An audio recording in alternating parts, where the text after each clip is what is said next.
Hello दोस्तों, कैसे हो आप सब। I hope you all are doing fantastic और आप सबकी पढ़ाई एकदम अच्छे से चल रही है। I welcome you all to this ultimate revision video series, जिसके अंदर हम हमारा जो पेपर 4 है कॉस्ट एंड मैनेजमेंट अकाउंटिंग, इसके सारे चैप्टर्स को एकदम अच्छे से रिवाइज करने वाले हैं। This will also become like a practice batch for you all, because in 30-35 hours we are going to try and cover all the concepts, theory as well as few questions and illustrations from the module, so that आपको एक proper practice मिल जाए to appear for this paper 4. The best part is, ये पूरा batch या फिर ये पूरी revision video series आपके लिए बिल्कुल फ्री रहने वाली है। मेरे यूट्यूब चैनल पे अपलोड हो जाएगी एवरी वीकडे रात को 9 बजे। We are going to upload 1 lecture, so that आप अच्छे से रोज थोड़ा टाइम निकाल के ये जो कॉस्टिंग है वो अच्छे से ब्रश अप कर पाओ। अगर आपने कॉस्टिंग पहले पढ़ा है तो this will become an ultimate guide for you all to revise this paper. अगर आपने पहले कॉस्टिंग नहीं पढ़ा है और आपको कॉन्सेप्ट ब्रश अप करने हैं या फिर ओवरव्यू चाहिए सब्जेक्ट का, तो भी आपके लिए ये रिवीजन वीडियोस काफी यूजफुल होने वाले हैं। सिंस ये पूरे रिवीजन वीडियोस यूट्यूब पर अपलोड होने वाले हैं, तो अगर आपने अभी तक मेरे चैनल को सब्सक्राइब नहीं किया है then do hit the subscribe button. और आपके लिए ये गुड न्यूज है, पूरा कॉस्टिंग अभी फ्री में रिवाइज होने वाला है, तो क्यों ना ये वीडियो को लाइक कर दे, सो दैट मुझे भी मोटिवेशन मिलता रहे और मैं आपके लिए और ऐसा कंटेंट लाता रहूं। चलो, तो ये हो गई पहली बात कि भाई ये रिवीजन वीडियोस कैसे आने वाले हैं। अभी ये चैप्टर हम रिवाइज करें, यहां पर चैप्टर नंबर 2। उसके पहले आपके कुछ डाउट्स है वो मैं सॉल्व कर देता हूं। पहला डाउट, सर हम क्या कवर करने वाले हैं? तो we are going to cover entire theory, we are going to try and solve few questions and illustrations from the module, so that आपको जो concepts मैंने पढ़ाए हैं वो अच्छे से क्लियर हो जाए, conceptual clarity मिल जाए। दूसरा, सर हम कहां से पढ़ने वाले हैं? तो मैं जो थियरी वाला पार्ट है, जो कॉन्सेप्ट्स वाला पार्ट है, वो मेरी जो कॉन्सेप्ट बुक है 160 पेजेस की कॉन्सेप्ट बुक है, it's a colour coded concept book, इसमें से पढ़ाने वाला हूं। If you want this concept book तो काफी डिस्काउंटेड प्राइस पर मेरे वेबसाइट www.camananpujara.com पर अभी ये अवेलेबल है, तो आप वहां से ऑर्डर प्लेस कर सकते हो। जैसे ही ऑर्डर प्लेस कर सकते हो, फ्यू डेज में बुक आपके घर पर आ जाएंगी। तो कॉन्सेप्ट्स और थियरी हम मेरे जो 160 पेजेस की कॉन्सेप्ट बुक है वहां से कवर करने वाले हैं। और क्वेश्चन एंड आंसर हम कहां से करने वाले हैं? तो मेरी जो क्वेश्चन एंड आंसर बुक है उसके अंदर से हम क्वेश्चन एंड आंसर करने वाले हैं। बट अगर आपके पास क्वेश्चन एंड आंसर बुक नहीं है तो क्या कर सकते हैं? दो ऑप्शन, या तो आप question and answer book order कर लो, क्योंकि इसके अंदर मैंने 500 प्लस आईसीएआई मॉड्यूल के, पास्ट पेपर्स के, एमटीपी के, आरटीपी के पिछले 3 साल के सारे क्वेश्चंस कवर कर लिए हैं। तो this will be like a one stop guide for you all. It is a compact, it's a compiler जिसके अंदर सारे क्वेश्चंस कवर्ड है। तो ये question book and answer book अगर आपके पास नहीं है तो ऑर्डर कर लो, तो आपके सारे क्वेश्चन यहीं से रिवाइज हो जाएंगे। तो concept book and question answer book, ये दो बुक्स में से आपका पूरा कॉस्टिंग है वो सॉर्ट हो जाएगा। यू आर लाइक, अगर क्वेश्चन आंसर बुक ऑर्डर नहीं करनी है तो मैं आपको जो भी क्वेश्चंस ये प्रैक्टिस बैच पे करवाऊंगा, वो मॉड्यूल में कौन से इलस्ट्रेशन है या फिर कौन सा प्रैक्टिकल प्रॉब्लम है वो मैं आपको बता दूंगा। तो आप मॉड्यूल में से भी वो क्वेश्चंस देख सकते हो। तो हम ऐसे यहां पर जाने वाले हैं, ठीक है। तो can we start? I hope आपने वीडियो को लाइक कर दिया है। अपने सारे दोस्तों के साथ भी ये वीडियो शेयर करना। और अगर आपको कुछ भी डाउट हो या फिर कुछ और चाहिए या फिर आपको मेरी कोई भी हेल्प चाहिए तो मुझे कमेंट सेक्शन में जरूर बताना। I will read that comment, I will reply to it and I will ensure कि मैं आपको जितनी हो सके उतनी हेल्प कर सकूं, ठीक है। चलिए, can we begin? Let's start with chapter number 2, जिसका नाम है मटीरियल कॉस्टिंग। अभी ये मटेरियल कॉस्टिंग में हम सबसे पहले क्या कवर करने वाले? तो अब हमारी कॉन्सेप्ट बुक में से सबसे पहले थियरी कवर करने वाले हैं। उसके बाद ये जो पूरा चैप्टर है that is divided into 3 parts. First, valuation of material receipts, यानी जो मटेरियल हम परचेस करते हैं उसका वैल्यूएशन कैसे करना है वो यहां पर कवर्ड है। दूसरा, इन्वेंट्री कंट्रोल के कुछ इंपॉर्टेंट फॉर्मूलाज, वो सारे फॉर्मूलाज यहां पर कवर्ड है जो मैं आपको अच्छे से लॉजिकली समझाऊंगा, ठीक है। एंड लास्ट है वैल्यूएशन ऑफ मटेरियल इश्यूज, यानी हमारे पास जो स्टॉक पड़ा होता है वो स्टॉक हम जब इश्यू करते हैं हमारे प्रोडक्शन डिपार्टमेंट को, तो कैसे वैल्यू करना है, कौन सी मेथड्स यूज करनी है, वो हम यहां पर देखने वाले हैं। तो chapter number 2 is broadly divided into this 3 categories. अभी हम क्या करेंगे, पहले ये थियरी में आपको समझाते जाऊंगा एंड उसके साथ साथ हम उससे रिलेटेड क्वेश्चन सॉल्व करते जाएंगे।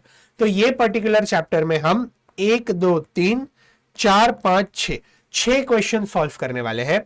मेरी क्वेश्चन बुक में ये क्वेश्चन के नंबर्स ये है, तो अगर आपके पास क्वेश्चन बुक है तो आप ये नंबर्स यूज करना, और अगर आपको आईसीआई मॉड्यूल में से क्वेश्चन सॉल्व करने हैं तो ये जो इलस्ट्रेशंस एंड प्रैक्टिकल प्रॉब्लम्स है उसके नंबर मैंने यहां पर लिखे हैं, तो आप आईसीआई मॉड्यूल भी यूज कर सकते हो। Can we start? All set, चलो लेट्स बिगिन। सबसे पहले हम देख लेते हैं चैप्टर नंबर 2 मटेरियल कॉस्टिंग का थियरी। ब्रॉडली मटेरियल जो है वो दो टाइप के होते हैं या फिर दो क्लासिफिकेशन होते हैं, एक है डायरेक्ट मटेरियल, दूसरा है इनडायरेक्ट मटेरियल। अब ये डायरेक्ट मटेरियल क्या है? तो material cost which can be directly attributable to the end product. Directly end product को अगर एट्रीब्यूट कर सकते हैं तो उसे हम क्या कहते हैं? Direct material. Let's take an example. अगर हमें फर्नीचर बनाना है जैसे टेबल्स एंड चेयर्स, तो उनके लिए डायरेक्ट मटेरियल क्या होगा? Would and fabric. Would and fabric के बिना तो हम टेबल एंड चेयर्स बना ही नहीं पाएंगे, तो दैट बिकम्स डायरेक्ट मटेरियल। अगर हमें ऑटोमोबाइल यानी कार बाइक्स वगैरह बना रहे तो उसके लिए डायरेक्ट मटेरियल क्या होगा? स्टील। बिना स्टील के तो कार बन ही नहीं सकती है, तो this is a direct material. तो सर इनडायरेक्ट मटेरियल क्या है?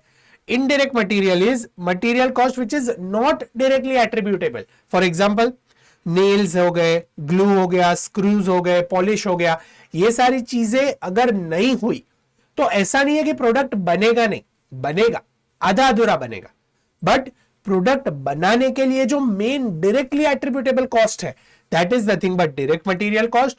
और जो इनडायरेक्ट है यानी जो सेकेंडरी कॉस्ट है जैसे नेल्स हो गए, ग्लू हो गए, स्क्रू हो गया, पॉलिश हो गया, that is nothing but indirect material. ये चैप्टर के अंदर मेनली हम डायरेक्ट मटेरियल पे फोकस करने वाले हैं। Simple, easy. चलो अभी जब भी हम डायरेक्ट मटेरियल का वैल्यूएशन देखते हैं उसके पहले हमें देखना चाहिए कि भाई मटेरियल प्रोक्योर कैसे करना है, तो उसका प्रोसेस क्या है। तो कई बार आपको एमसीक्यू में ये प्रोसेस पूछ सकते हैं, तो हम एक बार गो थ्रू कर जाते हैं कि भाई क्या प्रोसेस होता है। ओके चल, फर्स्ट सबसे पहला है बिल्स ऑफ मटेरियल। अब ये बिल्स ऑफ मटेरियल क्या है? It is also known as material specification list और a material list. It is a detailed list specifying standard quantities and quality of material components required for producing a product for any job.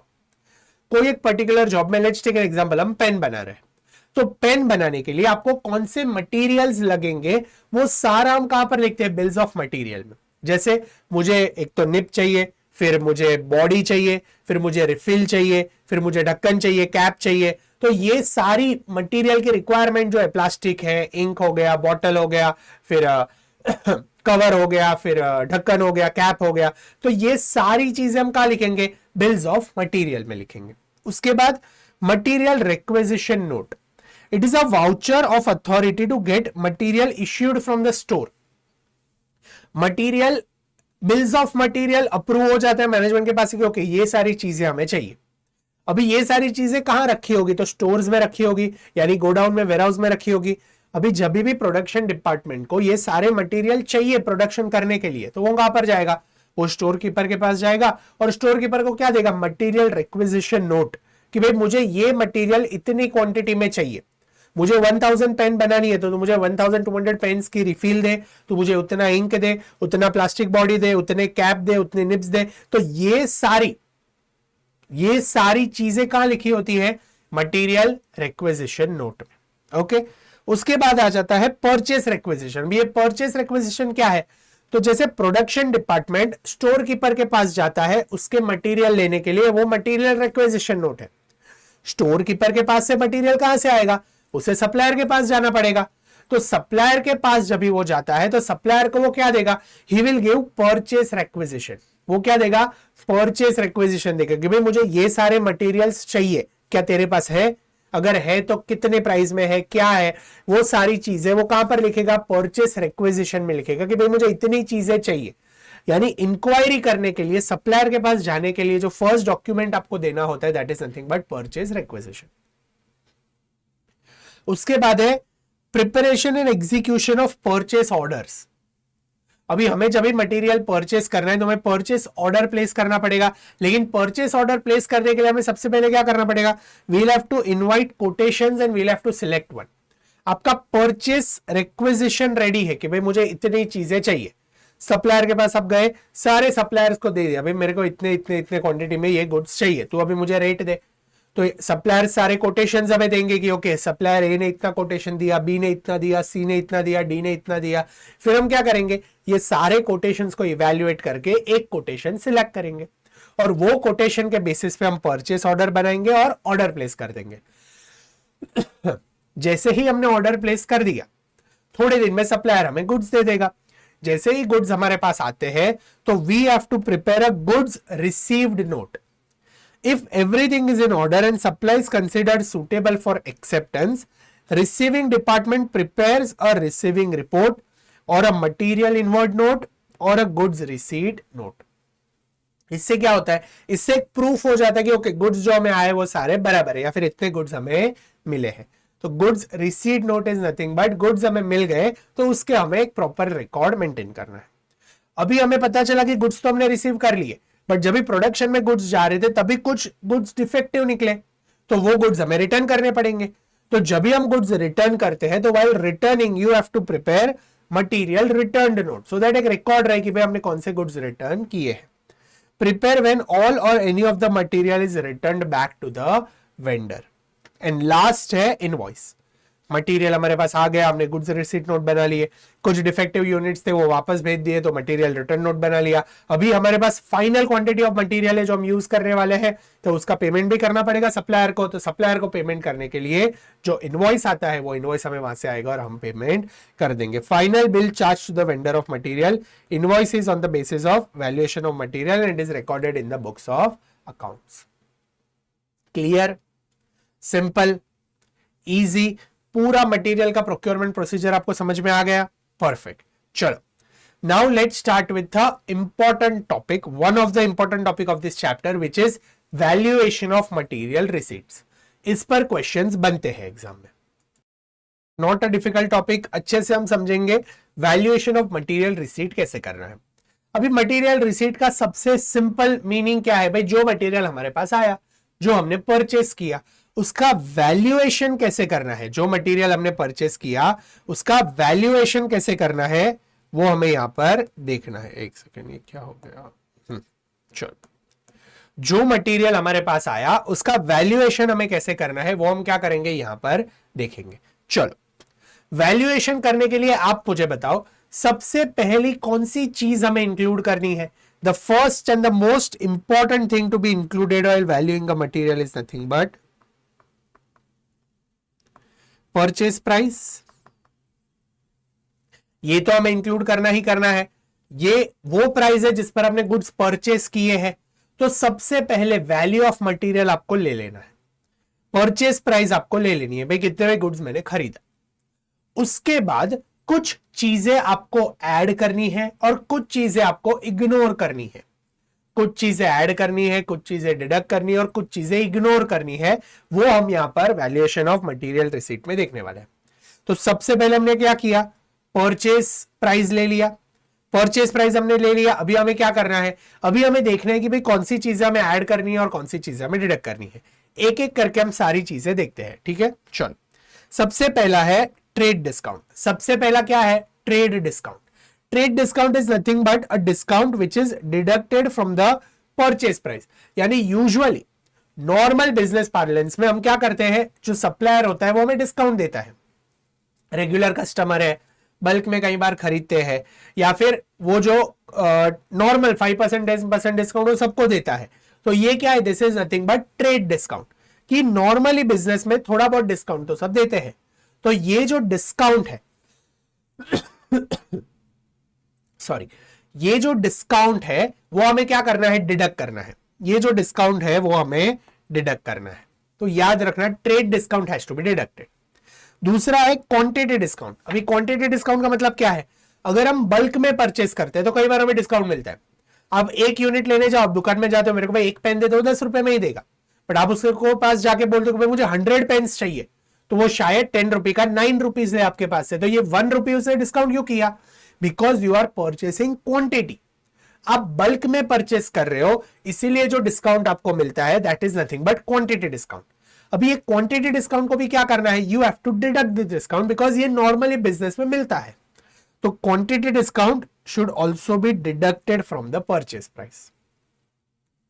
उसके बाद एक important term आता है cash discount. Cash discount क्या है? Cash discount is not deducted from the purchase price, it is treated as a interest और a finance charge, hence it is ignored. Sir cash discount क्या है? तो बच्चों cash discount का मतलब है कि मैंने आज सप्लायर से 1000 पेन्स ले लिए, मुझे उसको 1000 रुपीज का पेमेंट करना है, बट सप्लायर का एक टर्म्स है कि भाई 60 डेज में आप मुझे पेमेंट दोगे तो चलेगा। सप्लायर का क्या टर्म्स है कि 60 डेज में अगर मुझे पेमेंट मिलेगा तो चलेगा। बट अगर अगर आप उसे कहते हो कि मैं तुझे आज के आज पैसे देता हूं, मैं तुझे आज के आज पैसे देता हूं, बट आज मैं तुझे सिर्फ 950 रुपीज पे करूंगा, 60 डेज के बाद मुझे तुझे 1000 रुपीज देने, वो बात बराबर है, लेकिन अगर आज मैं तुझे पेमेंट करता हूं तो आज मैं सिर्फ तुझे 950 दूंगा। क्यों? क्योंकि मैं तुरंत पेमेंट कर रहा हूं, तो तू मुझे 50 रुपीज का कैश डिस्काउंट दे। आज पेमेंट करने के लिए, तुरंत पेमेंट करने के लिए जो डिस्काउंट आप लेते हो उसे हम क्या कहते हैं? Cash discount. ये कैश डिस्काउंट क्या है? It is not a business discount. ये डिस्काउंट इसीलिए मिल रहा है क्योंकि आप उसे पैसे जल्दी दे रहे हो। It is like a interest और a finance charge. Sir interest और फाइनेंस चार्ज क्यों? उसको 60 डेज पैसे जल्दी मिल रहे हैं, तो वो पैसे अगर वो कहीं इन्वेस्ट करेगा तो उसे उस पर इंटरेस्ट मिलेगा, इसीलिए वो मुझे डिस्काउंट दे रहा है क्योंकि उसे पैसे जल्दी मिल रहे हैं। और मैं डिस्काउंट इसीलिए मांग रहा हूं क्योंकि ये पैसे अगर 60 डेज के बाद देने होते तो 60 डेज तक वो पैसे मैं मेरे पास रखता, और मेरे पास में अगर रखता तो कहीं इन्वेस्टेड रखता जिस पर मैं इंटरेस्ट कमाता, बट वो मैं नहीं कर रहा हूं, मैं उसे तुरंत आज पैसे दे देता हूं। सिंस मैं मेरा इंटरेस्ट फॉरगो करके उसे तुरंत पैसे दे रहा हूं और उसको जल्दी पैसे मिल रहे हैं, वो कहीं इन्वेस्ट कर पाएगा, इसीलिए जो डिस्काउंट हम मांगते हैं that is nothing but cash discount. समझ में आ गया? जल्दी पेमेंट करने के लिए जो डिस्काउंट हम मांगते हैं that is cash discount. It is considered as an interest और अ फाइनेंस चार्ज। ये एक्चुअल डिस्काउंट नहीं है, ये इंटरेस्ट और फाइनेंस चार्ज है, hence it has to be ignored. Hence it has to be ignored. Cash discounts should not be deducted from the purchase price. चल next है subsidies, grants and incentives. अगर government हमें कोई भी subsidy देता है, grant देता है, तो ये तो डिस्काउंट है, उतना तो प्राइस कम हो जाएगा। तो सब्सिडीज और ग्रांट है वो भी हमारे जो परचेस प्राइस है उसमें से डिडक्ट होनी चाहिए। क्लियर? सिंपल। अभी धीरे धीरे हम थोड़ा स्पीड इंक्रीज करें बिकॉज ये रिविजन वीडियो है, फुल बैच नहीं है। ओके चलो, I hope it is clear, आपको समझ में आ रहा है। कुछ भी डाउट हो मुझे आप कमेंट्स में बताना, आई रिप्लाई। ठीक है चलो, नेक्स्ट है ड्यूटीज एंड टैक्सेस। अब ये ड्यूटीज एंड टैक्सेस का क्या करना है? Very simple. कोई भी ड्यूटीज एंड टैक्सेस हो जो हम पे कर रहे हैं वो तो हमारा खर्चा है, वो तो हमारा खर्चा एक्चुअली प्रोडक्ट खरीदने के लिए वो खर्चा है, गवर्नमेंट को टैक्स पे करना पड़ रहा है, तो वो तो हम कस्टमर से वसूलेंगे। तो हमारा जो परचेस प्राइस है उसके अंदर टैक्स इंक्लूड होना ही चाहिए, एज सिंपल एज दैट। तो अगर आपने रोड टैक्स है या फिर टोल टैक्स या फिर कोई भी टैक्स पे किया हो then it should be included in the purchase price. अगर आपने कस्टम ड्यूटी पे किया है, गुड्स इंपोर्ट किया है, उस पर कस्टम ड्यूटी पे किया है, तो custom duty will also form a part of your purchase price, तो ये भी ऐड करना है। सिर्फ गुड्स एंड सर्विस टैक्स में एक एडजस्टमेंट है जो आपको याद रखना है। जीएसटी में क्या होता है, जब भी आप जीएसटी पे करते हो तो कई बार आपको जीएसटी का क्रेडिट मिलता है। कई बार क्या होता है, जीएसटी का क्रेडिट मिलता है, आपने इनडायरेक्ट टैक्स टैक्सेशन पेपर में पढ़ा है। तो अगर हमें जीएसटी का क्रेडिट मिलता है तो वो तो हमारा खर्चा नहीं है ना, वो तो हमारा खर्चा नहीं है। हम जब भी गुड्स खरीदते हैं तो हम उनको जीएसटी पे करते हैं, और जब भी हम गुड्स सेल करते हैं तो उस पर जो जीएसटी लगता है उसमें हमने जो जीएसटी पे किया हुआ है उसका इनपुट टैक्स क्रेडिट ले लेते हैं। तो अगर हम जीएसटी का क्रेडिट लेने वाले हैं, अगर हम जीएसटी का क्रेडिट लेने वाले हैं then it should not form a part of your purchase cost. Goods and service taxes paid on supply of goods and provision of services collected from the buyer. It is excluded from the cost of purchase if credit for the same is available. अगर credit available है तो GST ignore करना है, उसे हमें नहीं लेना है। Unless mentioned specifically, it should not form a part of purchase cost. यानी अगर कुछ भी मेंशन नहीं किया है क्वेश्चन में तो आप एक नोट लिख देना कि आई एम अज्यूमिंग जीएसटी का क्रेडिट मिलेगा, हेंस जीएसटी इज इग्नोर्ड। अगर स्पेसिफिकली दिया है कि भाई जीएसटी आरसीएम में पे किया या फिर ऐसा कुछ कंपोजिशन स्कीम में पे किया और इसका क्रेडिट नहीं मिलने वाला है तो GST will also form a part of purchase cost, तो फिर वो ड्यूटीज एंड टैक्सेस जैसा हो जाएगा। अगर क्रेडिट मिलने वाला है तो इग्नोर करना है, क्रेडिट नहीं मिलने वाला है तो you have to include in the purchase price. Next क्या आएगा? Penalties and charges. भाई हमारी गलती की वजह से हमने कोई कांड किया, जिसकी वजह से हमें इंश्योरेंस व्हाट वी कॉल डीमैरेज पे करना पड़ा, या फिर डिटेंशन चार्जेस पे करने पड़े, गवर्नमेंट ने कोई पेनल्टी इंपोज कर दिया, कोई फाइन डाल दिया, तो ये तो हमारी गलती है, हमने कांड किया है, हमने मस्ती की है, जिसकी वजह से मुझे पेनल्टी पे करनी पड़ रही है। तो ये परचेज प्राइस क्यों बोन करेगा, कस्टमर क्यों पेनल्टी बोन करेगा? वो तो बोलेगा मैंने थोड़ी गलती की है, तूने गलती की है। इसीलिए कोई भी पेनल्टी एंड चार्जेस वो परचेज प्राइस में इंक्लूड नहीं होगा। ये सीधा कहां चला जाएगा? कॉस्टिंग पीएनएल में। सीधा कहां चला जाएगा? कॉस्टिंग पीएनएल में। अब ये डीमैरेज का मतलब क्या है? तो जब भी आप गुड्स इंपोर्ट करते हो तो पोर्ट ऊपर आप फ्यू डेज के लिए, यानी 1-2 दिन के लिए आप गुड्स रख सकते हो, फिर आपको तुरंत गुड्स अनलोड करवा के वेयरहाउस में रखना पड़ता है। बट अगर आप गुड्स लेने ही नहीं गए और वहीं पे गुड्स पड़े रहे और आपने अनलोड नहीं किए, तो you have to pay a charge, you have to pay a fine which is डीमैरेज। तो ये डीमैरेज अगर आपको पे करना पड़ा, कोई डिटेंशन चार्जेस या फाइन्स पे करने पड़ा, आपने कोई लॉ तोड़ दिया या फिर कोई पेनल्टी आपको लगी है, तो ये सारी चीजें हमें क्या करनी है? इग्नोर करनी है। This will not form a part of purchase price. फिर आ जाते हैं अदर एक्सपेंडिचर्स, जो डायरेक्टली बिजनेस से रिलेटेड है, ऐसे एक्सपेंडिचर्स है। For example insurance charges. अभी आप गुड्स खरीदते हो बल्क में, तो अगर आप इंपोर्ट वगैरह करते हो, कोई और सिटी से मंगाते हो, तो इट इज डीम्ड कि आपको इंश्योरेंस लेना ही पड़ेगा और लेना ही चाहिए। अगर गुड्स को डैमेज होते हैं तो एटलीस्ट पैसे तो वापस आ जाएंगे। तो ये जो इंश्योरेंस चार्जेस है, ये तो डायरेक्टली गुड्स से रिलेटेड है, डायरेक्टली बिजनेस से रिलेटेड है, hence this will be added to the purchase price. फिर आता है कमीशन एंड ब्रोकरेज। कई बार हम गुड्स सेल करने के लिए कमीशन पे करते हैं, ब्रोकर्स को ब्रोकरेज पे करते हैं, तो ये भी है, ये भी हमारा बिजनेस का ही कॉस्ट है, directly related to the product, directly attributed to the material, hence this will also form a part of purchase price. फिर आ जाता है फ्रेट इनवर्ड। गुड्स मंगाने के लिए फ्रेट पे करना पड़ेगा, ट्रांसपोर्टेशन चार्जेस पे करने पड़ेंगे, so these are also directly related to the material, hence this will also form a part of purchase price. Simple, easy, can we move ahead? चल, फिर यहां पर एक टर्म है which is cost of containers. अभी cost of containers में कई बार 2 type के होते हैं।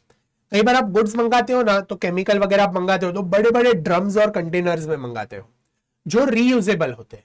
जो क्या होते हैं? रीयूजेबल होते हैं। यानी आप गुड्स मंगा लो, अपने वेयरहाउस में खाली कर दो, और वो जो कंटेनर्स है वो वापस दे दो।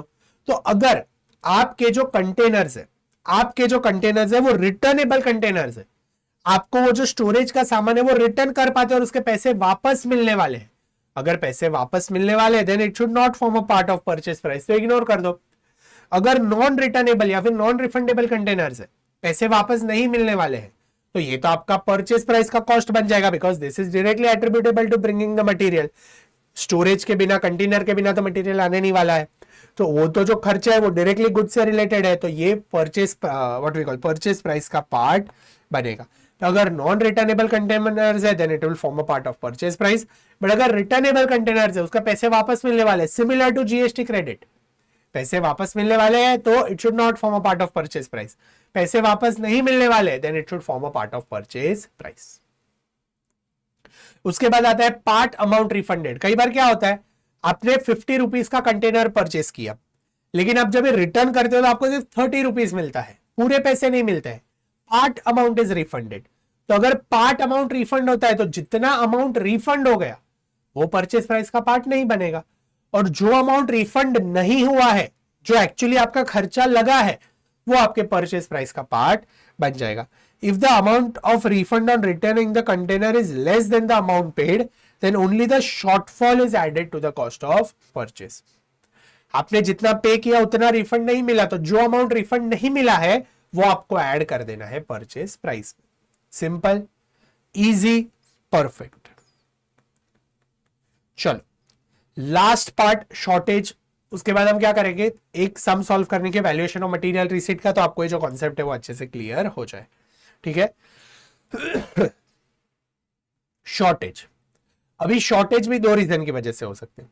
एक तो आपने गुड्स मंगाए लेकिन सारे गुड्स आए नहीं, और शॉर्टेज जो है that is because of normal reason, losses due to breaking of bulk, या फिर इवापोरेशन हो गया, या फिर कोई अनअवॉइडेबल कंडीशन है जो हमारे हाथ में नहीं है, और ये नॉर्मल कंडीशन है, ऐसा तो बिजनेस में होते रहता है। तो अगर नॉर्मल रीजंस की वजह से शॉर्टेज है, then good units will absorb the shortage.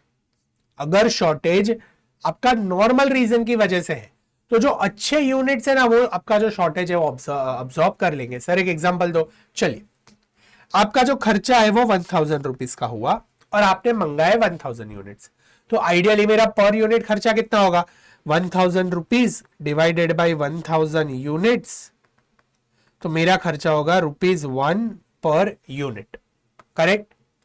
But अभी 100 यूनिट शॉर्ट आए और ये नॉर्मल रीजन की वजह से इवोपरेट हो गए, या फिर कभी बल्क में मंगाते हो तो 2-5 यूनिट्स कमाते हैं, तो यहां पर 100 यूनिट्स नॉर्मल रीजन की वजह से शॉर्टेज आया। तो अभी अच्छे यूनिट्स कितने आए हैं, 900 यूनिट्स। आपने मंगाए थे 1000, लेकिन 100 तो खराब हुए, तो आपको सिर्फ 900 अच्छे यूनिट से मिले। तो अगर ये शॉर्टेज नॉर्मल रीजन की वजह से है तो क्या होगा, तो आपका जो शॉर्टेज है वो गुड यूनिट्स अब्सॉर्ब कर लेंगे, यानी ये जो 1000 रुपीज का खर्चा है that will B absorb divided by 900 units. तो मेरा जो पर यूनिट खर्चा आएगा वो अभी 1 रुपी नहीं आएगा, कितना आएगा, it will be 1000 divided by 900, तो 1.11 रुपीज पर यूनिट मेरा खर्चा आ जाएगा। Easy, simple. तो अगर शॉर्टेज नॉर्मल रीजन की वजह से है तो good units will absorb it, और अगर शॉर्टेज अब नॉर्मल रीजन की वजह से यानी हमारी गलती की वजह से है तो क्या करना है, तो गुड यूनिट्स अब्सॉर्ब नहीं करेंगे, तो फिर वो जो भी लॉस अमाउंट है या फिर जो भी शॉर्टेज का अमाउंट है, जो भी खर्चा लगा है, that will be directly transferred to costing PNL. उसके एग्जांपल्स क्या है, मटेरियल मिसहैंडलिंग हुआ है, पिल्फरेज हुआ है, कोई भी अवॉइडेबल रीजन था जो हम अवॉइड कर सकते थे बट हमारी गलती की वजह से हमने अवॉइड नहीं किया और हमें खर्चा लग गया, शॉर्टेज आ गया, तो वो सारे लॉसेस कहां जाएंगे, कॉस्टिंग पीएनएल में जाएंगे, प्रॉफिट एंड लॉस अकाउंट में जाएंगे, वो यहां पर गुड यूनिट्स है वो अब्सॉर्ब नहीं करेंगे। Simple, easy. Valuation of material receipt यहां तक समझ में आ रहा है, परफेक्ट। चलो now can we solve one question, तो आपको एकदम अच्छे से क्लैरिटी मिल जाएगी। We will solve question number 2, valuation of material receipt. Module में अगर आप देखो तो वहां पर भी इलस्ट्रेशन नंबर 2 है, और यहां पर भी अगर आप सॉल्व करते हो मेरी बुक में तो इट इज क्वेश्चन नंबर 2, ठीक है। चलो let's read the question. Practice batch में हम पूरा क्वेश्चन नहीं लिखेंगे, जहां होता है वहां पर मैं नंबर्स वगैरह लिख लूंगा। अगर क्वेश्चन काफी बड़ा है तो हम क्या करेंगे, I will just read the solution, तो आपको एकदम अच्छे से क्लैरिटी मिल जाएगी, ठीक है। चलो let's read the question. I hope आपको चीजें समझ में आ गई, कौन सी चीजें इंक्लूड करनी है, कौन सी चीजें इंक्लूड नहीं करनी है। हमने एकदम अच्छे से धीरे धीरे लॉजिकली चीजों को समझा है, ओके। चलो, at what price per unit would part number A32 be entered in the store ledger if following invoice was received from the supplier। अगर सप्लायर से हमें ये इनवॉइस मिला है तो कौन से प्राइस पे हमें यहां पर इंक्लूड करना है। क्या दिया है हमें, 200 यूनिट्स एट ₹5 1000 लेस 20% डिस्काउंट। आप मुझे बताओ ये डिस्काउंट डिडक्ट होना चाहिए कि नहीं होना चाहिए, 100% होना चाहिए। तो ट्रेड डिस्काउंट है, ये कैश डिस्काउंट नहीं है, this is a trade discount, normal discount, तो this has to be deducted, okay. Add GST 12%। अभी जीएसटी के लिए हमें देखना है कि भाई इसका क्रेडिट मिलेगा कि नहीं मिलेगा। अगर क्रेडिट मिलेगा then it has to be ignored, अगर क्रेडिट नहीं मिलेगा तो वी हैव टू ऐड, और अगर क्वेश्चन में कुछ भी नहीं दिया है तो वी हैव टू अज्यूम कि क्रेडिट मिलेगा और हमें इसे इग्नोर करना है, इसे ऐड नहीं करना है। उसके बाद हमें दिया है add packing charges 5 non returnable boxes. अभी बॉक्स रिटर्न नहीं होने वाले हैं, सिंस बॉक्स रिटर्न नहीं होने वाले, ये हमारा खर्चा ही है, तो ये खर्चा ऐड होना चाहिए, ओके। आगे एडजस्टमेंट क्या दिया है, अ 2% cash discount will be given if payment is made with in 30 days. अगर 30 डेज के अंदर पेमेंट कर दिया तो फर्दर 2% कैश डिस्काउंट मिलेगा। जल्दी पेमेंट करने के लिए जो पैसे डिस्काउंट के तौर पर मिलते हैं that is nothing but interest और a finance charge, hence it has to be ignored, cash discount should not be considered here, cash discount has to be ignored, तो ये इग्नोर करना है। documents substaining payment of GST are enclosed for claiming input tax credit। दे दिया है question में कि भाई GST का क्रेडिट मिलेगा, तो जीएसटी हमें इग्नोर करना है क्योंकि उसका क्रेडिट मिलने वाला है। तो यहीं पर हम सॉल्व कर लेते हैं। हमारा परचेज प्राइस कितना आएगा, परचेज प्राइस विल बी 1000, उसमें से ये जो 20% डिस्काउंट है 200 वो तो डिडक्ट करना ही है, तो मेरा जो प्राइस होगा वो कितना होगा 800। फिर जो जीएसटी है उसे मुझे इग्नोर करना है, जीएसटी क्यों, क्योंकि क्रेडिट मिलने वाला है, तो मेरा प्राइस कितना रहेगा 800।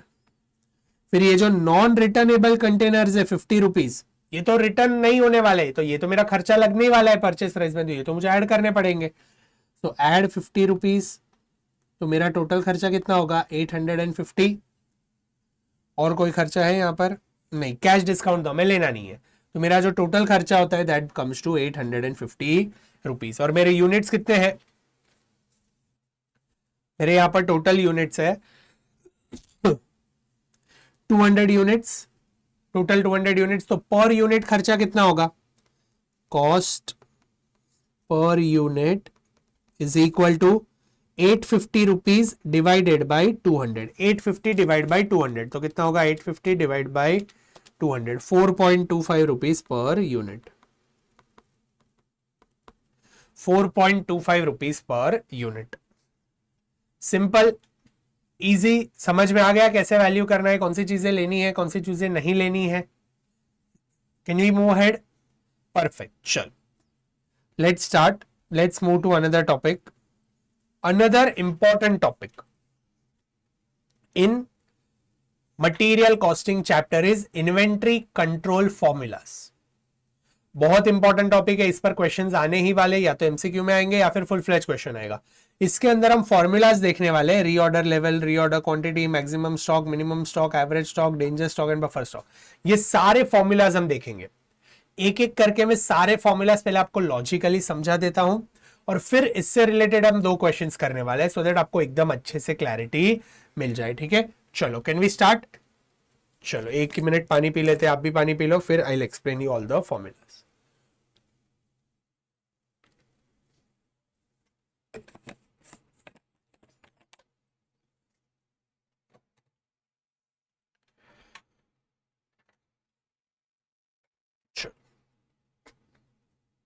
अभी ये इन्वेंट्री कंट्रोल के फॉर्मूलाज आए क्यों?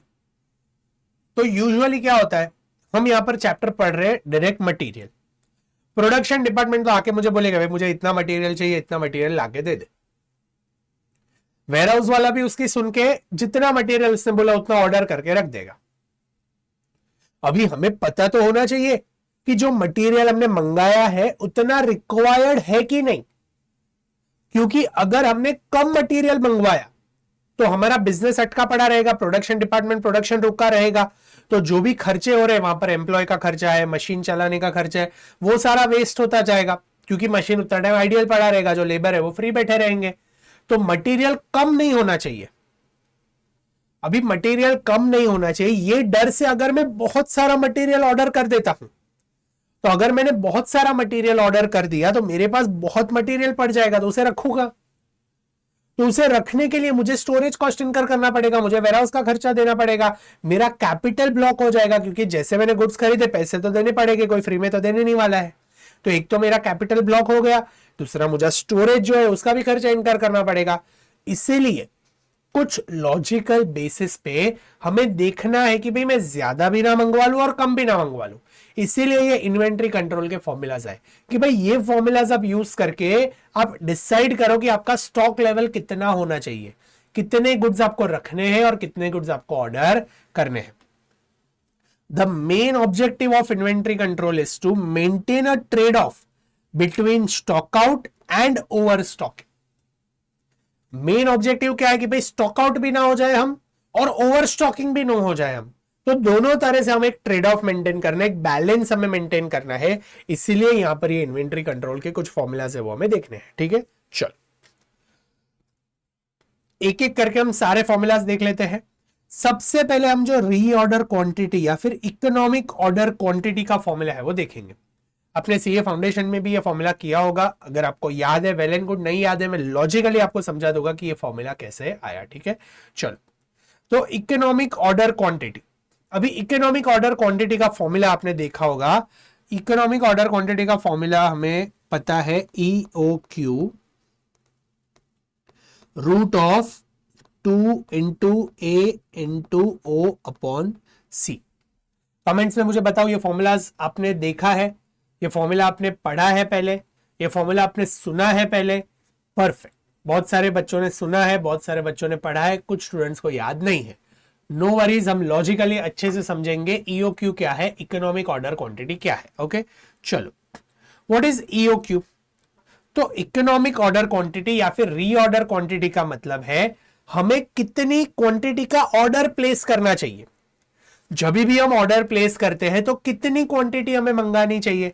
तो जैसे मैंने आपको कहा कि कोई भी क्वांटिटी का ऑर्डर प्लेस करते हैं तो हमें देखना है कि भाई मेरा स्टॉक आउट भी ना हो जाए और ओवर स्टॉकिंग भी ना हो जाए। तो मुझे एक बैलेंस मेंटेन करना है। अभी जब भी मैं कोई भी क्वांटिटी ऑर्डर करता हूं तो दो टाइप के खर्चे इन्वॉल्व होते हैं। एक होता है ऑर्डरिंग कॉस्ट और एक होता है कैरिंग कॉस्ट। ऑर्डरिंग कॉस्ट का मतलब क्या है? जब भी मैं ऑर्डर प्लेस करता हूं, whenever I am placing an order, ordering costs are costs which are associated with purchase of material such as cost to invite, quotation, documentation work like preparation of purchase order, employee cost directly attributable to procurement of material, transportation, inspection cost।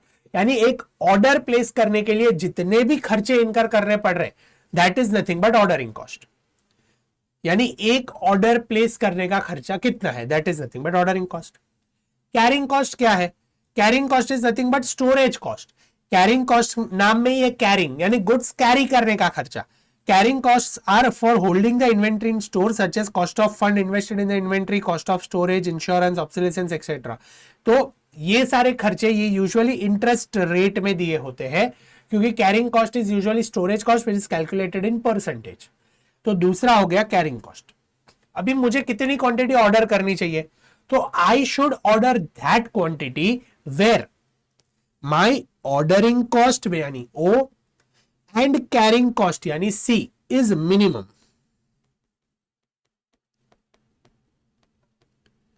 यानी मेरा ordering cost भी एकदम minimum होना चाहिए, मेरा carrying cost भी एकदम minimum होना चाहिए। अभी ये ऑर्डरिंग कॉस्ट और कैरिंग कॉस्ट मिनिमम कभी होगा? जब भी वो दोनों इक्वल है। तभी वो मिनिमम होगा, क्योंकि वरना तो एक ज्यादा हो जाएगा एक कम हो जाएगा। मुझे तो दोनों कम रखने हैं। Hence which is ideal ordering quantity? My ideal यानी इकोनॉमिक ऑर्डर क्वांटिटी या फिर रीऑर्डर क्वांटिटी क्या है? It is that quantity where your ordering cost is equal to your carrying cost. When your ordering cost is equal to your carrying cost, and at this point your cost is minimum. यहां पर दोनों cost आपके minimum है।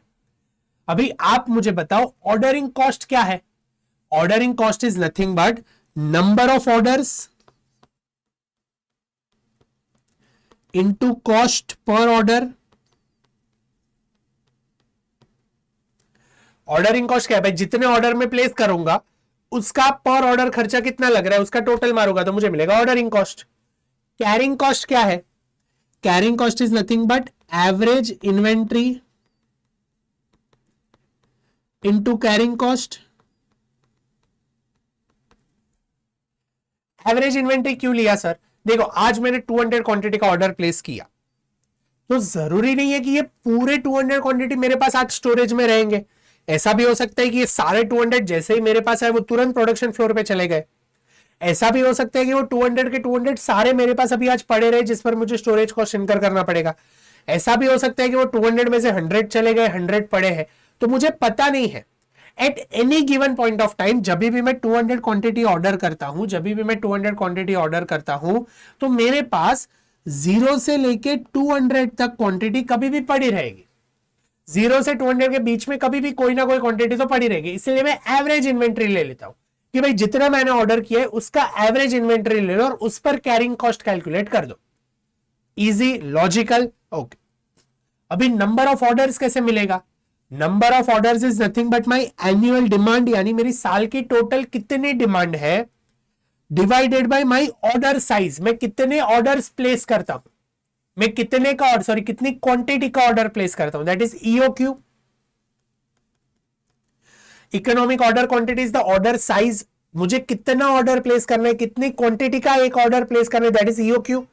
तो अगर मेरी annual demand समझो 5000 units है और मैं 1000 यूनिट्स एक टाइम में मंगाता हूं, मेरी इकोनॉमिक ऑर्डर क्वांटिटी यानी आइडियली कितनी क्वांटिटी मंगानी चाहिए, तो हर बार मुझे 1000 क्वांटिटी मंगानी चाहिए। तो मेरे नंबर ऑफ ऑर्डर्स कितने हो गए? 5000 की रिक्वायरमेंट है, 1000 के मैं ऑर्डर्स प्लेस कर रहा हूं, तो 1000 का एक ऑर्डर, 1000 का दूसरा, 1000 का तीसरा, 1000 का चौथा, 1000 का पांचवा, 5 ऑर्डर प्लेस करूंगा तो मुझे नंबर ऑफ ऑर्डर्स मिल जाएंगे। तो वही मैंने यहां पर फॉर्मूला में लिखा है कि annual demand divided by EOQ, annual demand divided by economic order quantity, my ideal ordering quantity, into cost per order which is nothing but order O, cost per order is O. तो ये मेरा ordering cost का formula हो गया। और carrying cost का formula क्या होगा, एवरेज इन्वेंट्री, अभी मैं कितना ऑर्डर कर रहा हूं, 1000 यूनिट्स ऑर्डर कर रहा हूं, वो क्या है, nothing but EOQ, my economic order quantity. तो ईओक्यू में हर बार ऑर्डर करता हूं उसका एवरेज यानी divide by 2 into carrying cost. अभी ये इक्वेशन जब आप सॉल्व करते हो तो ये ईओक्यू यहां पे चला जाएगा, तो EOQ into EOQ, EOQ square is equal to 2 into A into O divide by C. Therefore taking root on both the sides आपको फॉर्मूला मिलेगा EOQ is equal to root of 2 into A into O upon C. Easy, simple, समझ में आ गया logically ये formula कैसे derive हुआ। यहां पर ईओक्यू क्या है, EOQ is nothing but how much to order in one time, how much to order in one time. यहां पर ए क्या है, A is nothing but your annual demand. भाई एनुअल मेरी डिमांड कितनी है, ओ क्या है, O is nothing but ordering cost per order, ordering cost per order. और सी क्या है, C is nothing but carrying cost per annum, per annum. याद रखना अगर क्वेश्चन में मंथली दिया है तो एनम लेना है। C is nothing but carrying cost per annum, monthly नहीं लेना है, कैरिंग कॉस्ट पर एनम लेना है, ये चीज का ध्यान रखना। It has to be carrying cost per annum and not monthly. Easy, simple. चलो तो ईओक्यू का फॉर्मूला समझ में आ गया। यहां पर मैंने वही एक्सप्लेनेशन दिया है। ऑर्डरिंग कॉस्ट का फॉर्मूला कैसे डिराइव होता है, जितनी ज्यादा क्वांटिटी का आप ऑर्डर प्लेस करते हो, 1000 यूनिट्स, अभी आपने अगर 2000 यूनिट्स का ऑर्डर प्लेस किया एक टाइम में तो आपके नंबर ऑफ ऑर्डर्स कम हो जाएंगे, इसलिए जो ऑर्डरिंग कॉस्ट है उसका ग्राफ नीचे जाता है जैसे जैसे ऑर्डर साइज बढ़ती है।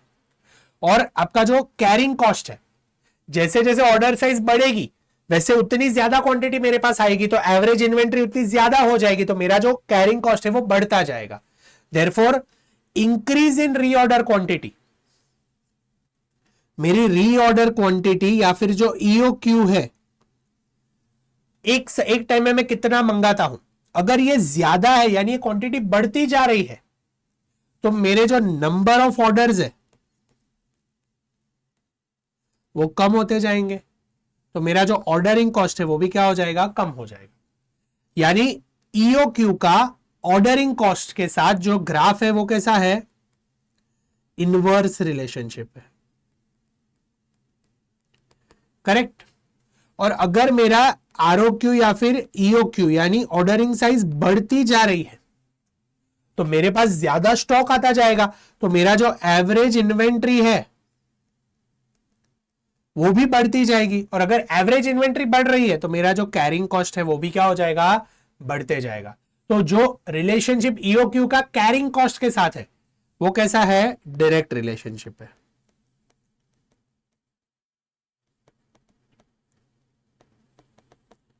समझ में आ रहा है, सिंपल, इजी। अगर एमसीक्यू में पूछे तो आपको ये अच्छे से पता होना चाहिए। Clear, easy. चलो आई होप आपको ईओक्यू के फॉर्मूलाज कैसे डिराइव हुए पता चल गया। मैंने यहाँ पर ईओक्यू का फॉर्मूला क्या है, कैसे डिराइव हुआ, उसके लॉजिक्स क्या है, वो सारी चीजें एक्सप्लेन कर दी है। तो आई होप ईओक्यू आपको समझ में आ गया। अभी हम क्या करते हैं, बाकी के फॉर्मूलाज एक बार देख लेते हैं और फिर हम इसके 2 क्वेश्चन सॉल्व कर लेंगे। चलो नेक्स्ट है रीऑर्डर लेवल। हमने रीऑर्डर क्वांटिटी का फॉर्मूला देख लिया, अभी कितनी क्वांटिटी हमें मंगानी चाहिए एक टाइम में, that is EOQ, economic order quantity, जिसका फॉर्मूला है 2 into A into O upon सी, उसका रूट लेना है। Easy, simple, okay. अभी रीऑर्डर लेवल क्या है, तो कितनी क्वांटिटी मंगानी है वो हमें पता चल गया, लेकिन कभी मंगानी है। Reorder level is that level where you must place a new order for economic order quantity. हमें कितनी क्वांटिटी मंगानी है वो हमने ईओक्यू में देखा, लेकिन कभी मंगानी है, that is nothing but reorder level. तो रीऑर्डर लेवल कैसे कैलकुलेट करेंगे, रीऑर्डर लेवल कैलकुलेट करने के लिए 2 फॉर्मूलाज है। पहला फॉर्मूला है ROL is equal to minimum stock level plus average rate of consumption into average reorder period. अभी ये फॉर्मूला कैसे आएगा, लॉजिकली समझते हैं। एवरेज रेट ऑफ कंजम्पशन का मतलब क्या है, मैं एवरेज रोज कितना कंज्यूम करता हूं।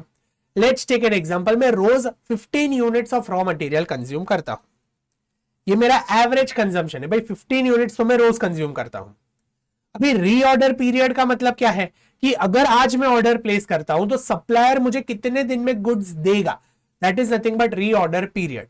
सप्लायर के पास से कितने दिन में मुझे गुड्स मिलेंगे, दैट इज लीड टाइम या फिर रीऑर्डर पीरियड। यानी आज अगर मैं ऑर्डर प्लेस करता हूं तो सप्लायर 10 दिन लेता है मुझे गुड्स देने में, that is is average time. 10 दिन तो लगते ही है, तो ये बंदा 10 दिन तो ले रहा है।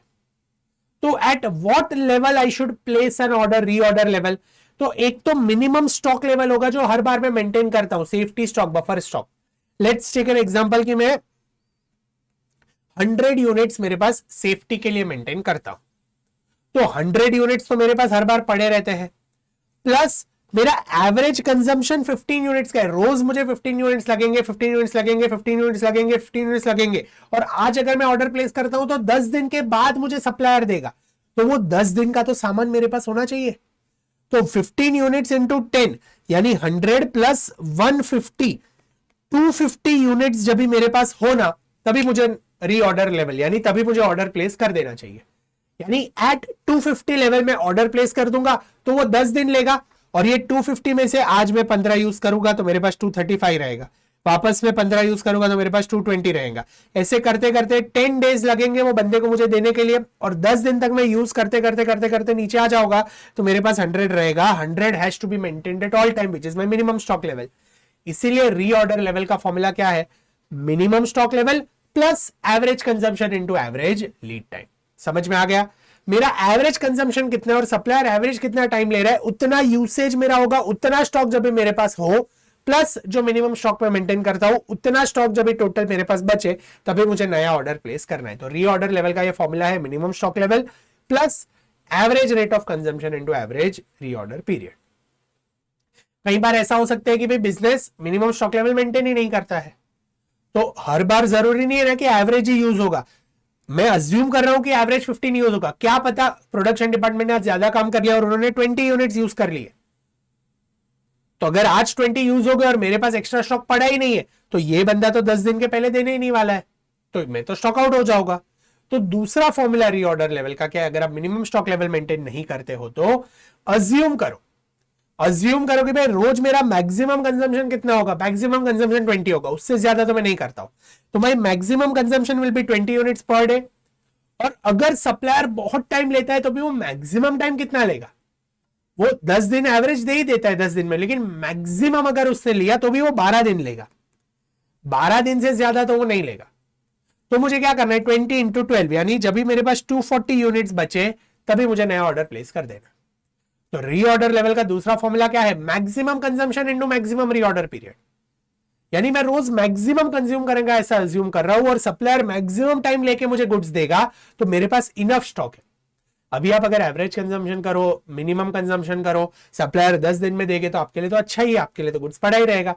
बट लेट अस अज्यूम कि 12 दिन लिया सप्लायर ने और ऑल द 12 डेज मैंने मैक्सिमम कंजम्पशन भी किया तो भी मैं स्टॉक आउट नहीं होगा। इसलिए रीऑर्डर लेवल का दूसरा फॉर्मूला क्या है, maximum consumption into maximum reorder period. Easy, simple, can we move ahead? चलो, तो रीऑर्डर लेवल क्लियर हो गया, रीऑर्डर क्वांटिटी क्लियर हो गया। अभी आ जाता है मिनिमम स्टॉक लेवल।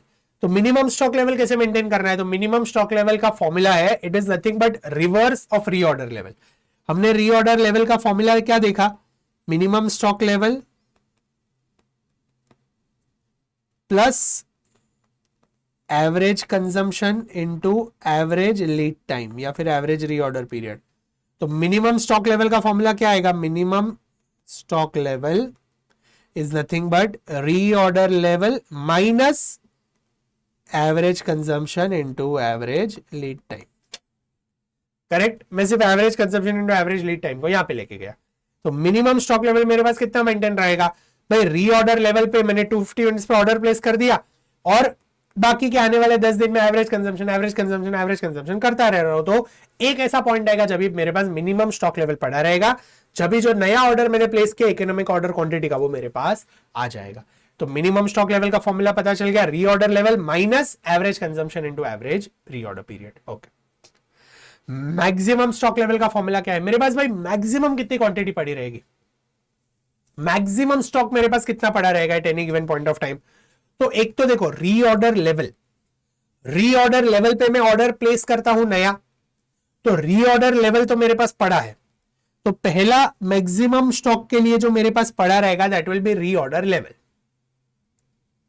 अभी क्या होता है, आज मैंने ऑर्डर प्लेस किया तो यूजुअली मैं एवरेज कंजम्पशन करता हूं, चाहे कभी ऐसा हो सकता है कि मैं मैक्सिमम कंजम्पशन कर लूं, बट अगर अज्यूम करो कि मैं मिनिमम कंजम्पशन कर रहा हूं रोज, मेरा मैक्सिमम कंजम्पशन 20 यूनिट्स का था, मेरा एवरेज कंजम्पशन 15 यूनिट्स का है, बट आने वाले दिनों में मैं मिनिमम कंजम्पशन कर रहा हूं भाई, इससे नीचे तो कुछ हो ही नहीं सकता, मिनिमम कंजम्पशन हार्डली मैं 5-5 यूनिट यूज कर रहा हूं, तो मैं क्या कर रहा हूं एवरीडे सिर्फ 5-5 यूनिट यूज कर रहा हूं, और सप्लायर यूजुअली 10 डेज लेता है, मैक्सिमम 12 डेज लेता है, बट सप्लायर को क्या हुआ पता नहीं, उसने मिनिमम लीड टाइम लिया, यानी 5 दिन में गुड्स दे दिए।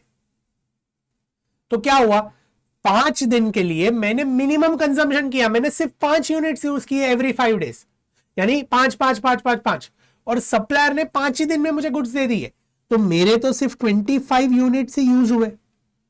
मैंने क्या किया था, मैंने 250 यूनिट्स पे रीऑर्डर लेवल पे ऑर्डर प्लेस कर दिया था, नए 150 क्वांटिटीज का रीऑर्डर क्वांटिटी का, लेकिन मैंने कंजम्पशन सिर्फ मिनिमम किया और सप्लायर ने मिनिमम डेज में मुझे गुड्स दे दिए। तो क्या हुआ, ये रीऑर्डर लेवल पे मेरा मिनिमम कंजम्पशन हुआ minus minimum consumption into minimum reorder period.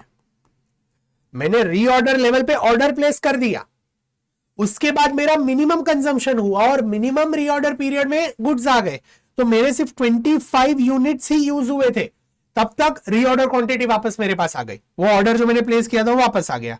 तो दिस इज दैट पॉइंट जहां पर मेरे पास मैक्सिमम पड़ा, इससे ज्यादा क्या होगा ना, रीऑर्डर लेवल पड़ा था, रीऑर्डर क्वांटिटी भी आ गया, और वो दिनों में जब वो ऑर्डर आने वाला था तब तक मैंने मिनिमम कंजम्पशन किया और सप्लायर ने मिनिमम लीड टाइम में मुझे गुड्स दे दिए।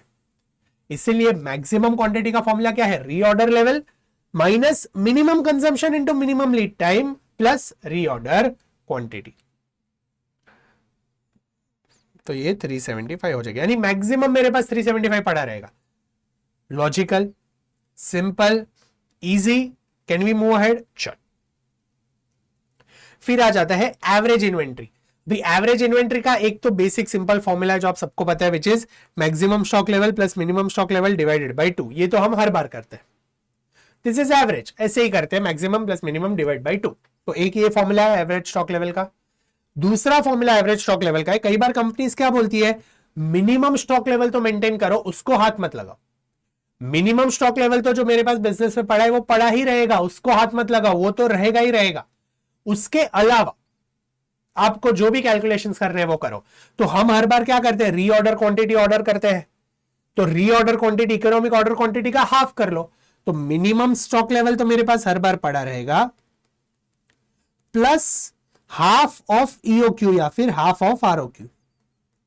मेरी रीऑर्डर क्वांटिटी का जो हाफ है that will be my average inventory, जो मेरे पास हर बार पड़ा रहेगा, मिनिमम तो पड़ा ही रहेगा, plus half of ROQ is nothing but my average stock level. Easy, simple, logically समझ में आ रहा है कि कैसे क्या होने वाला है। ओके, आपको अगर एक बार ग्राफ से समझना है तो मैं आपको समझा देता हूं। यहां पर देखो, यहां पर क्या होता है, ये रीऑर्डर लेवल है, ये रीऑर्डर लेवल है, सॉरी ये रीऑर्डर लेवल है।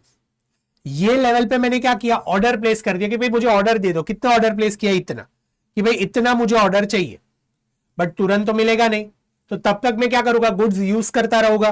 तो ये लेवल पे मैंने ऑर्डर प्लेस कर दिया और मैं गुड्स यूज कर रहा हूं, गुड्स यूज कर रहा हूं, गुड्स यूज कर रहा हूं, गुड्स यूज कर रहा हूं, गुड्स यूज कर रहा हूं, गुड्स यूज कर रहा हूं, और एक ऐसा लेवल आएगा मिनिमम स्टॉक लेवल का, जब भी वो रीऑर्डर क्वांटिटी मेरे पास आ जाएगी जितना मैंने ऑर्डर प्लेस किया है, तो वो रीऑर्डर क्वांटिटी जैसे ही मेरे पास आती है तो मैं वापस कहां पहुंच जाऊंगा, मैं वापस मैक्सिमम स्टॉक लेवल पे पहुंच जाऊंगा।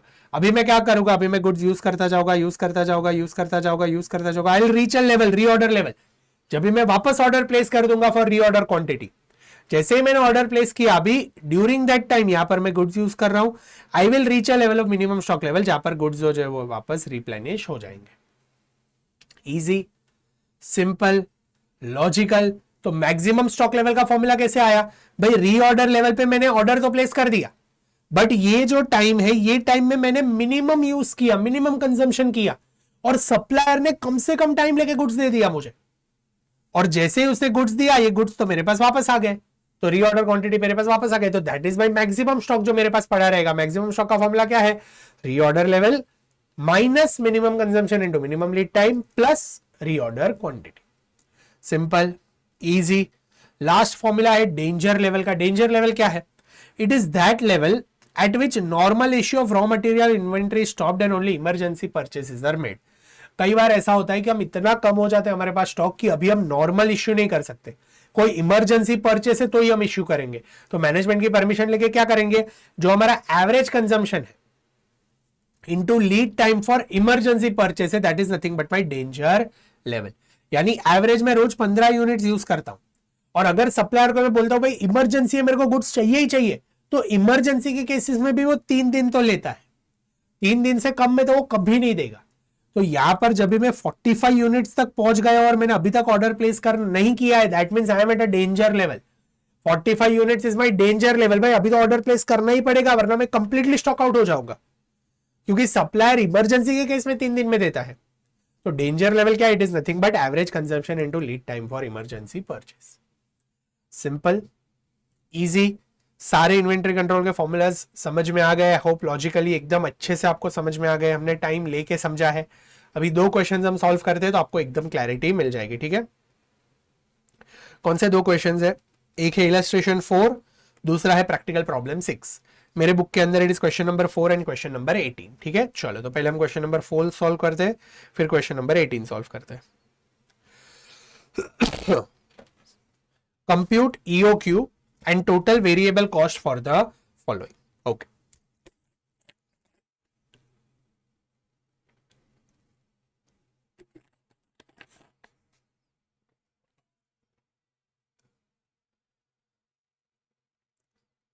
चलो क्या इंफॉर्मेशन दिया है? We have been given annual demand is 5000 units. तो ये क्या हो गया? Annual demand A. तो ए हमें यहां पर दिया है 5000 यूनिट्स। यूनिट प्राइस दिया है हमें 20 रुपीज पर यूनिट। तो यूनिट प्राइस हमें दे दिया है 20। हम लिखते जाए पैरेलली। क्वेश्चन नंबर 4, आपका इलस्ट्रेशन भी 4 है। हमें क्या दिया है क्वेश्चन में? एनुअल डिमांड हमें दे दिया है 5000 यूनिट्स। यूनिट प्राइस हमें दिया है 20 रुपीज पर यूनिट। ओके, फिर हमें क्या दिया है? ऑर्डरिंग कॉस्ट इज ₹16, यानी ऑर्डरिंग कॉस्ट पर ऑर्डर हमें दिया है 16 रुपीज। तो यहां पर जो ऑर्डरिंग कॉस्ट है वो भी कितना है? ₹16 पर ऑर्डर।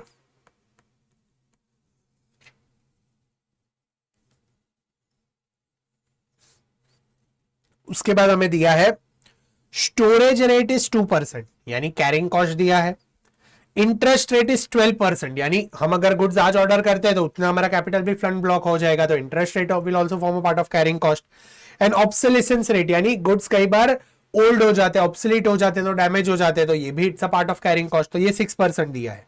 तो मेरा जो टोटल कैरिंग कॉस्ट है वो कितना आएगा? ध्यान रखना बच्चों, carrying cost includes storage rate, interest rate and obsolescence cost. सिर्फ स्टोरेज रेट मत लेना, सिर्फ इंटरेस्ट रेट मत लेना, तीनों का total is nothing but your carrying cost. तो 2% प्लस 12% प्लस 6% कितना आता है? ये 20% पर एनम। तो मेरा जो कैरिंग कॉस्ट है that is nothing but 20% per annum. Correct? तो मेरा कैरिंग कॉस्ट कितना आएगा? It is 20% per annum. इसे अगर अमाउंट में मुझे लिखना है तो कैसे मिलेगा? Carrying cost is 20% of unit price which is ₹20। 20% of unit price लेना है तो ये कितना आएगा? 20% ऑफ 20, 4 रुपीज। करेक्ट? तो मुझे ऑर्डरिंग कॉस्ट मिल गया, कैरिंग कॉस्ट मिल गया, एनुअल डिमांड मिल गई। तो आई कैन कैलकुलेट ईओक्यू। तो ईओक्यू कैसे कैलकुलेट करेंगे? फॉर्मूला क्या है? Root of 2 into A into O upon C कितना आ रहा है 2 into 5000 into ordering cost is 16 divided by C. Solve करो मेरे साथ, चलो. 2 into 5000 into 16 divided by 4 root. This comes to 200 units. तो मेरा EOQ क्या है? Economic order quantity 200 units. यानी एक बार में मैं क्या करता हूं? 200 यूनिट्स का ऑर्डर प्लेस करता हूं. एक बार में मैं क्या करता हूं? 200 यूनिट्स का ऑर्डर प्लेस करता हूं. तो 200 यूनिट्स का ऑर्डर में प्लेस करता हूं. इसको चेक करना एक बार कि हमारा राइट आ रहा है या नहीं. चलो, मैंने क्या कहा था? EOQ में आपका ordering cost and carrying cost will be minimum and it will be the lowest. तो मेरा ordering cost should be equal to my carrying cost. Correct? Ordering cost कितना है? Ordering cost is number of orders into ordering cost. और मेरा carrying cost कितना है? It should be EOQ. Average inventory लेना है. Carrying cost always has to be calculated on average inventory. तो EOQ divided by 2 is the average inventory that I'll hold. देखो मैं 200 quantity मंगा रहा हूं एक टाइम में, तो 200 क्वांटिटी एक टाइम में मंगा रहा हूं, तो जरूरी नहीं है ना कि वेयरहाउस में हर बार 200 पड़ा रहेगा. कई बार 0 भी होगा, कई बार 10 भी होगा, कई बार 50 भी होगा, कई बार 100 भी होगा, कई बार 200 भी होगा. इसीलिए मैं एवरेज इन्वेंट्री लेता हूं. भाई एवरेज तो पड़ा ही रहेगा. Into carrying cost. Number of orders कैसे कैलकुलेट करेंगे? भाई मेरा एनुअल डिमांड था 5000 यूनिट्स और मेरा ऑर्डर साइज है 200 यूनिट्स का. हर बार में मैं 200 यूनिट्स मंगाता हूं, तो नंबर ऑफ ऑर्डर्स कितने हो जाएंगे? 5000 डिवाइड बाई 200. 25 ऑर्डर्स प्लेस करूंगा मैं, तो 25 ऑर्डर्स में प्लेस करता हूं. मेरा ऑर्डरिंग कॉस्ट यहां पर दिया है 16 रुपीज पर ऑर्डर. तो ये टोटल खर्चा कितना आता है? 25 into 16, 400 rupees is my ordering cost. 400 is my ordering cost. Perfect. अभी कैरिंग कॉस्ट कितना आता है? तो EOQ मेरा 200 है, divide by 2 is the average inventory, और मेरा कैरिंग कॉस्ट है 4 रुपीज. यहां पर हमने कैलकुलेट किया था. तो 200 डिवाइडेड बाई 2 कितना आ रहा है? ये 100 into 4 which comes to 400. Perfect. At EOQ, at 200 units at EOQ, my ordering cost will be equal to my carrying cost. My ordering cost will be equal to my carrying cost. हमें क्या पूछा है? Total variable cost भी ढूंढना है. तो total variable cost कैसे ढूंढेंगे? हमारी एनुअल डिमांड 5000 यूनिट्स है एंड कॉस्ट पर यूनिट 20 है. तो total purchase price is equal to 5000 into 20. कितना आ रहा है ये? 1 लाख. यस, 1 लाख. ऑर्डरिंग कॉस्ट हमने ऊपर कैलकुलेट किया यहां पर 400 rupees and carrying cost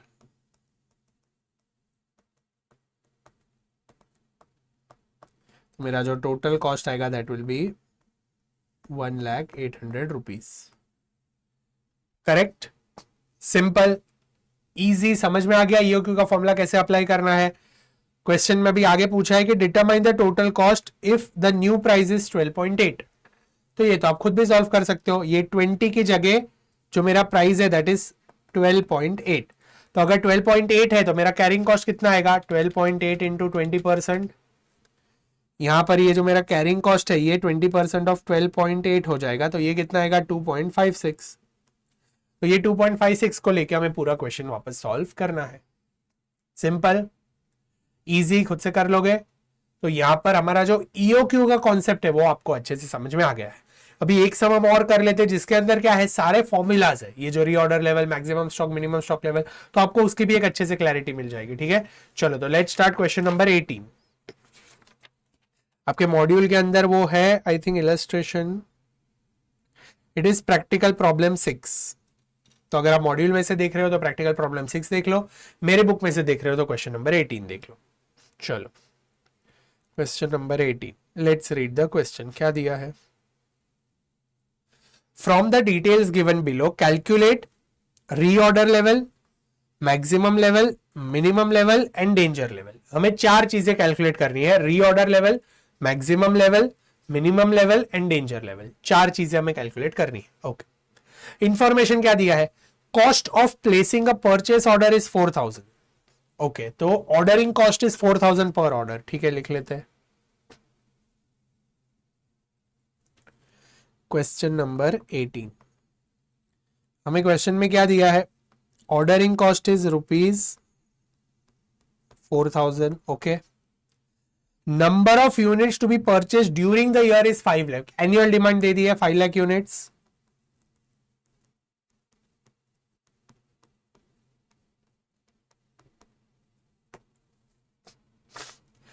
purchase price inclusive of transportation cost, यानी टोटल परचेज प्राइस हमें दे दिया है ₹50. यूनिट प्राइस हमें दे दिया है ₹50. एनुअल कॉस्ट ऑफ स्टोरेज पर यूनिट इज ₹10. डायरेक्टली हमें दे दिया है कैरिंग कॉस्ट, तो कैरिंग कॉस्ट हमें दिया है यहां पर ₹10 पर एनम. एनुअल कॉस्ट दिया है पर एनम, तो इसका हमें टेंशन नहीं है. ओके, फिर हमें क्या दिया है, details of lead time. Lead time का मतलब क्या है, कितना टाइम सप्लायर लेता है हमें गुड्स देने में. तो एवरेज वो 10 दिन लेता है, मैक्सिमम वो 15 दिन लेता है, मिनिमम वो 5 दिन लेता है. और अगर इमरजेंसी परचेज है, यानी इमरजेंसी में उसे गुड्स देते तो 4 डेज में डिलीवर करता है. तो यहां पर हमारे पास एवरेज रीऑर्डर पीरियड है, मैक्सिमम रीऑर्डर पीरियड है, मिनिमम रीऑर्डर पीरियड है, and lead time for emergency purchase है. तो ये चारों डिटेल्स हमारे पास क्वेश्चन में दे दी है. परफेक्ट. आगे क्या दिया है, rate of consumption. Average rate of consumption is 1500 units per day. Maximum consumption is 2000 units per day. हमारे पास है एवरेज कंजम्पशन पर डे. अभी मैं फुल नहीं लिख रहा हूं, I am not writing from the presentation perspective. Exam में आपको प्रॉपर वर्किंग नोट बना के लिखना है. एवरेज कंजम्पशन हमें दिया है 15,000 यूनिट्स पर डे, और मैक्सिमम कंजम्पशन हमें दिया है 2000 यूनिट्स पर डे. तो मिनिमम कंजम्पशन कैसे निकालेंगे, average consumption is nothing but minimum plus maximum upon 2. Average consumption अगर 1500 है तो मिनिमम तो मुझे पता नहीं है, वो ढूंढना है, प्लस मैक्सिमम मुझे दे दिया है 2000 है, डिवाइडेड बाय 2. तो मिनिमम कंजम्पशन मेरा कितना आएगा, 1000 units. This is your working note 1. तो मिनिमम कंजम्पशन मुझे मिल गया, minimum consumption per day 1000 units. तो now I have minimum consumption, maximum consumption and average consumption. तो तीनों कंजम्पशंस भी है मेरे लिए फॉर्मूला निकालने के लिए. अभी एक ही फॉर्मूला की चीज मेरे पास नहीं है, which is reorder quantity, economic order quantity. लेकिन हमें यहां पर डिटेल्स दे दिया है ईओक्यू कैलकुलेट करने के लिए. तो ये डिटेल्स यूज करके हम पहले ईओक्यू निकाल ले, फिर हम सारे क्वेश्चन में जो पूछा है वो ढूंढे. We have been asked reorder level, maximum quantity, minimum level and danger level. तो इसमें जो मैक्सिमम लेवल है उसके फॉर्मूला में रीऑर्डर क्वांटिटी था, इसलिए हमें रीऑर्डर क्वांटिटी ढूंढना पड़ेगा. तो जो वर्किंग नोट 2 है दैट इज रीऑर्डर क्वांटिटी या फिर ईओक्यू. फॉर्मूला क्या है, root of 2 into A into O upon C. Root of 2 into A कितना है, 5 lakh units, ordering cost is 4000.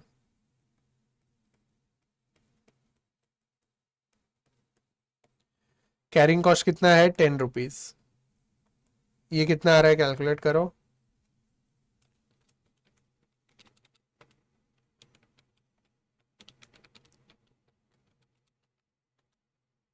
$20,000 units. Correct. EOQ is 20,000 units.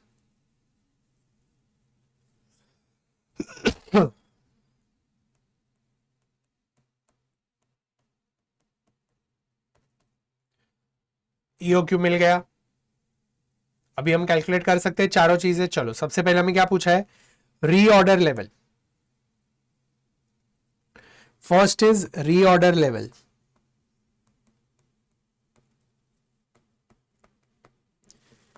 Reorder level के दो formula है. पहला फॉर्मूला था minimum stock level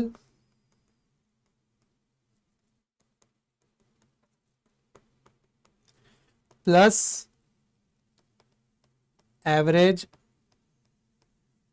consumption into average reorder period.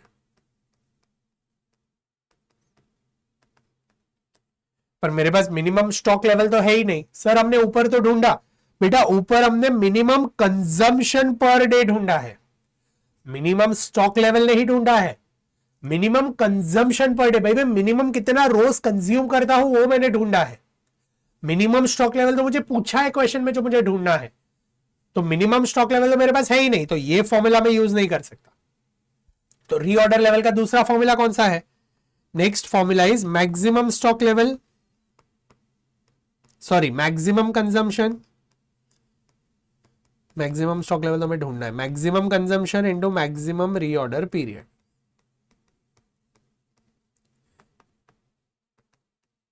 ये details है हमारे पास, मैक्सिमम कंजम्पशन कितना है क्वेश्चन में ही दिया है, maximum consumption per day is 2000 units. And maximum reorder period कितना है? मैक्सिमम 15 दिन लगते हैं। मैक्सिमम रीऑर्डर पीरियड जो बंदा सप्लायर मैक्सिमम 15 डेज लेता है, तो reorder level will be 2000 units into 15 days is the maximum reorder period. तो ये कितना आता है? 2000 इंटू 15, 30,000 यूनिट्स।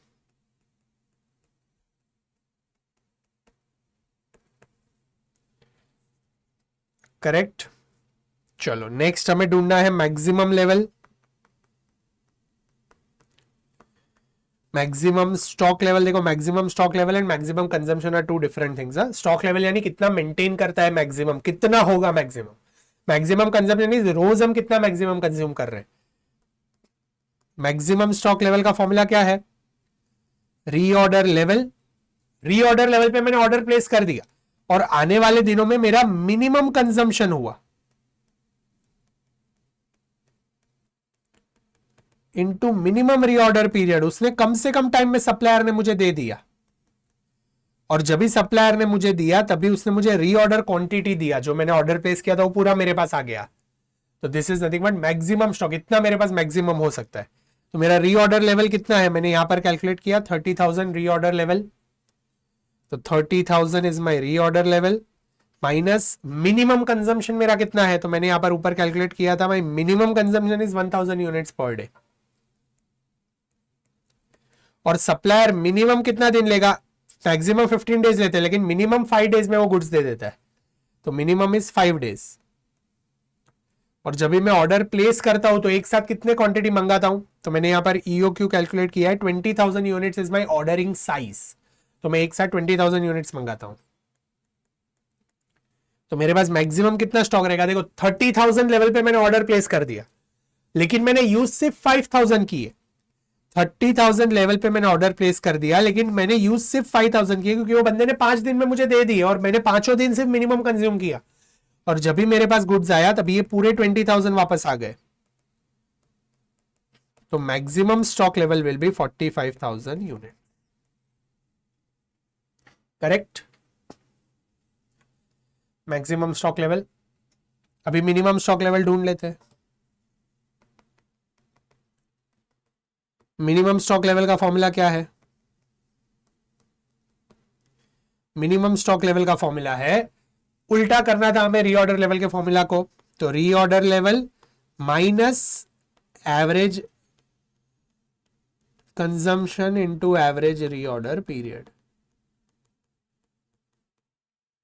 मेरा रीऑर्डर लेवल कितना है? मैंने कैलकुलेट किया ऊपर, यार 30,000 is my reorder level minus average consumption into average lead time कितना है? हमने कैलकुलेट नहीं किया। ओके, एवरेज कंजम्पशन क्वेश्चन में कितना दिया है? Average consumption is 15,000 unit, 1500 units per day, and average lead time is 10 days. Average वो सप्लायर 10 दिन लेता है गुड्स देने में। 1500 इंटू 10,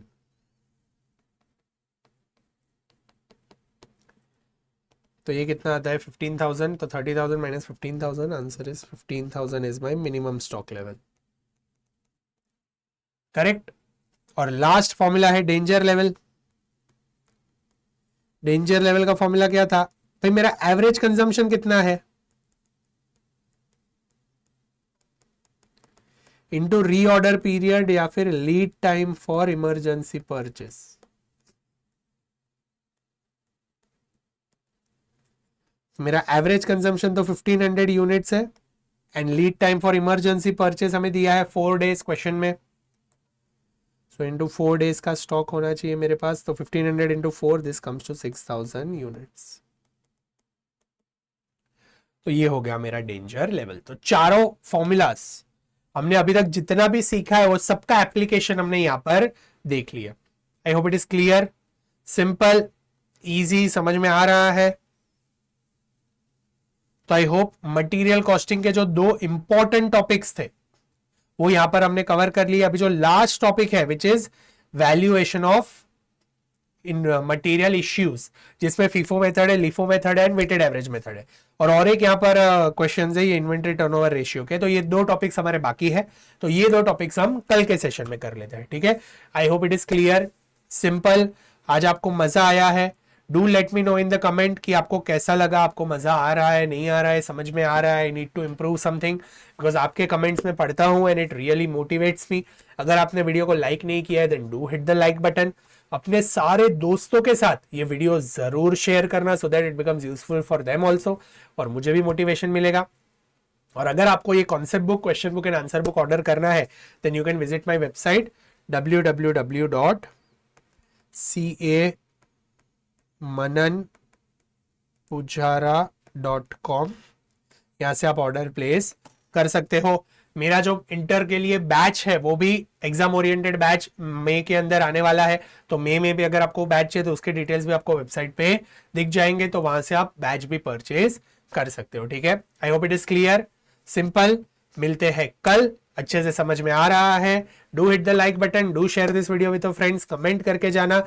अच्छे से पढ़ाई करते रहना, खुश होकर पढ़ाई करना, ठीक है। चलो कल मिलते हैं अगले सेशन में, तब तक के लिए keep smiling, be happy, stay motivated and keep studying. Bye bye.